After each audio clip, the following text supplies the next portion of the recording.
जी सूरत अल-फुरकान आयत 4-6 औज़ुबिल्लाहिस्समीउल-अलीम मिनश्शैतानिर्रजीम बिस्मिल्लाहिर्रहमानिर्रहीम।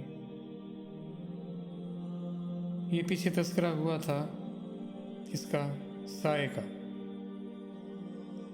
साए को तो देखो, ये साए की क्या हकीकत है, ऐसा क्यों है।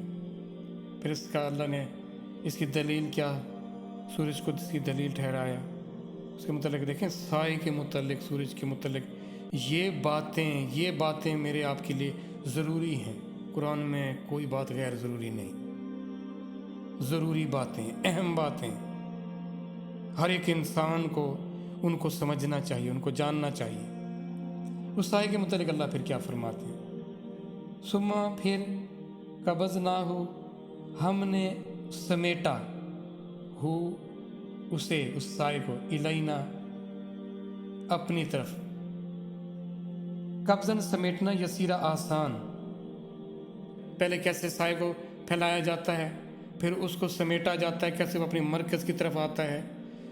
अब मरकज़ कौन है? मरकज़ अल्लाह की ज़ात है। अब आप सबको सिमटना चाहिए और अल्लाह की तरफ आना चाहिए। आप अपने आप को जितना फैला लें, जितना दौड़ा लें, जैसे अल्लाह की ज़ात उस साए को समेट लेती है अपनी तरफ, तो अल्लाह हर एक चीज़ को अपनी तरफ समेट लेंगे। देखते नहीं हैं आप, तो आप भी इस तरह सिमट कर अल्लाह की तरफ आओगे। अब जब अल्लाह की तरफ आओगे, अल्लाह को ये काम करना आसान है, अल्लाह को ये मुश्किल नहीं है। अब आपने कभी गौर किया ये कैसे हो रहा है? हम तो अपनी आप क्या पता ही नहीं है, हम बाहर से क्या, बाहर की कायनात का क्या सोचेंगे। अब कितना बड़ा सूरज है, उसका हुजम देखें, उसकी कमियत, उसका वजन देखें, वो कैसे खलाओं में मुअल्लक है। न सिर्फ मुअल्लक है बल्कि घूम भी रहा है और दौड़ भी रहा है। वो इतनी बड़ी ताकत है वो ज़ात उसके पास कि वो इन चीज़ों को कैसे मैनेज कर रही है, कैसे उसके हुक्म के ताबे हैं, कैसे हर चीज़ सिमट जाती है, कैसे हर चीज़ फैल जाती है। ये अल्लाह के कब्ज़ा कुदरत में है। वो ऐसी कमाल ज़ात है। इन्नल कुव्वत लिल्लाहि जमीआ, कि सारी की सारी ताकत अल्लाह के पास है। अब आपको पता होना चाहिए कि कितनी बड़ी फोर्स चाहिए इतने बड़े सूरज को घुमाने के लिए।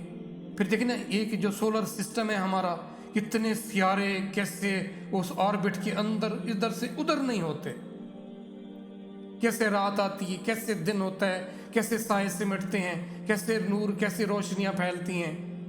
ये सारे का सारा निज़ाम चलाने वाली कोई ज़ात है, वो कमाल ज़ात है, वो अल्लाह है। तो वो अल्लाह सारे काम कर रहा है, तो मुझे आपको वो ज़ात क्या भूल गई क्या? नौज़ुबिल्लाह, हरगिज़ नहीं। हम सब के सब समेटे जाएंगे और उसी की तरफ जाएंगे। तो उसके लिए क्या कर रहे हैं हम? अल्लाह देखो इन सायों की तरफ। तुमने देखा नहीं है, अपने रब की तरफ नहीं देखा। लेकिन पिछली आयत में अल्लाह तो फरमाते अपने रब की तरफ तो देखो, ये कितनी ताकत का मालिक है, वो कैसा उसका निज़ाम है। हमें फुर्सत है ऐसा करने की, ऐसा सोचने की, ऐसा समझने की। ये कुरान क्या है देखें, ये सारी की सारी, जब मुसलमान इस कुरान को समझते थे तो ये सारे अलूम उन्हीं के पास थे। मुसलमानों ने क्या किया, कुरान से दूर हुए और फिर गए। अब देखें, ये काम अब दूसरे लोग कर रहे हैं। अब वो सिर्फ काम ही कर रहे हैं। अब मुसलमान तो पता था ये मेरा अल्लाह कर रहा है सब कुछ, फिर अल्लाह के हवाले से वो देखता था उसकी निशानियां। अब हम तो कुरान को समझना ही, हमने मुनासिब ना जाना, ज़रूरी ना जाना। हमें तो जब फतवे दिए गए ऐसे ही पढ़ना किसको कहते हैं? वो क्या चीज़ है जो पढ़ें आप और आपको पता ना हो?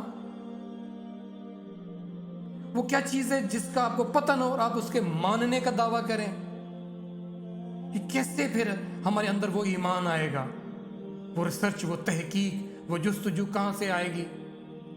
جب آپ اس طرف نہیں سوچ لگائیں گے پھر سوچ اسی نفس کی طرف جائے گی، انہی فضول اور غیر ضروری کاموں کی طرف لگ جائے گی۔ دیکھیں نا، وہ کہتے ہیں اپنے نفس کو اس کام میں مشغول رکھ جو کرنے کے قابل ہے۔ اگر تو ایسا نہیں کرے گا تو تجھے تیرا کام ایسے کاموں میں لگا دے گا جو کرنے کے قابل ہی نہیں ہوں گے، پر ہم ایسے ہی اس کی بھیٹ چڑھے ہوئے ہیں۔